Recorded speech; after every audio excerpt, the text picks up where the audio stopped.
तो बहरहाल कहने का मकसद ये है कि ज़िंदगी में कुछ जब तक चुभन नहीं हो तो वेरिएशन नहीं आती है।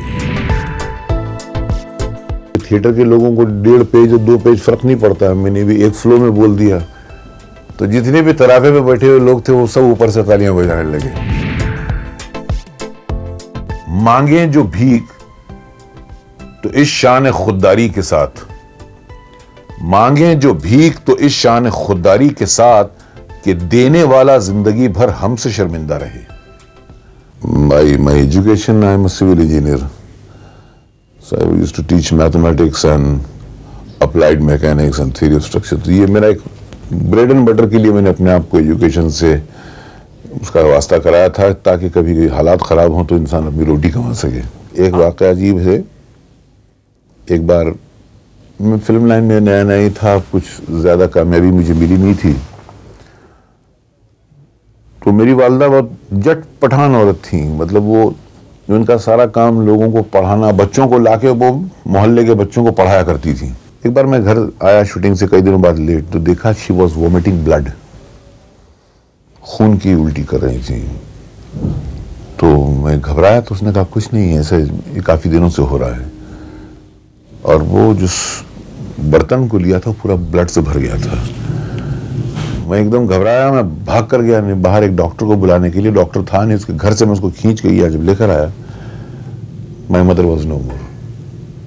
अब मैंने जिसको फ़ोन लगाया, जिस मेरे दोस्त को, जिस मेरे प्रोड्यूसर को, कोई विश्वास करने को तैयार नहीं है, इसलिए कि वो अप्रैल की 1 तारीख थी।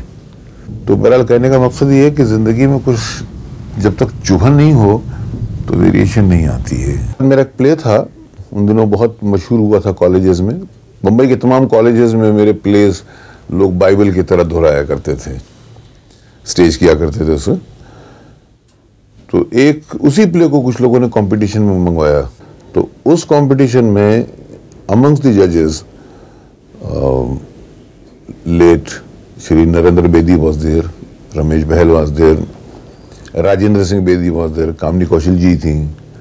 और प्ले खत्म होते पता नहीं वो लोग आए बैक स्टेज पर और आके सब मुझसे चिमट गए और कहा कि एक्सलेंट, ये प्ले तुमको तो फिल्म लाइन में बहुत पहले होना चाहिए था। मैं क्यों खैरियत? तो उन्होंने कहा कि हम एक फिल्म बना रहे हैं Jawani Diwani, and you will have to write the dialogues for that, and that's how I came. और फिर उसके बाद उस फिल्म ने जुबली की, तो मेरी एंट्री ही जुबली के साथ हुई। तो उन दिनों में मेरा एक दूसरा प्ले भी चल रहा था, वो दिलीप साहब ने कहीं देख लिया और वो उन्होंने मुझे राजकमल स्टूडियो में बुलाया और वहीं खड़े खड़े मुझे उन्होंने एक बहुत बेहतरीन रोल दिया था। एक इंस्पेक्टर का रोल था, उसके अंदर 1.5 पेज का डायलॉग दे दिया। और मैंने भी, क्योंकि थिएटर के लोगों को 1.5 पेज और 2 पेज फर्क नहीं पड़ता है, मैंने भी एक फ्लो में बोल दिया तो जितने भी तराफे पे बैठे हुए लोग थे वो सब ऊपर से तालियां बजाने लगे। दिस वाज बैराग। जब भी जो वक्त मिलता है कुछ ना कुछ कर लेता हूँ, लेकिन ये कि थोड़ा टाइम टेबल होता है मेरा, और टाइम टेबल के हिसाब से, जैसे राइटिंग का काम है तो राइटिंग के लिए मैं हर महीने 10 दिन निकालता हूँ। अब वो 10 दिन जो है मैं यहाँ से मुंबई से बाहर चला जाता हूँ। मोस्टली मेरी राइटिंग मैं पूना में करता हूँ, तो 10 दिन मेरे इसमें है। 20 दिन मैं एक्टिंग करता हूँ और 10 दिन राइटिंग करता हूँ।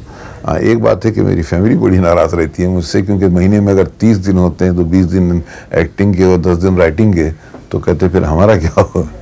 एक बड़े अच्छे शायर ने एक शेर कहा है कि मांगे जो भीख तो इस शान खुददारी के साथ, मांगे जो भीख तो इस शान खुददारी के साथ कि देने वाला जिंदगी भर हमसे शर्मिंदा रहे।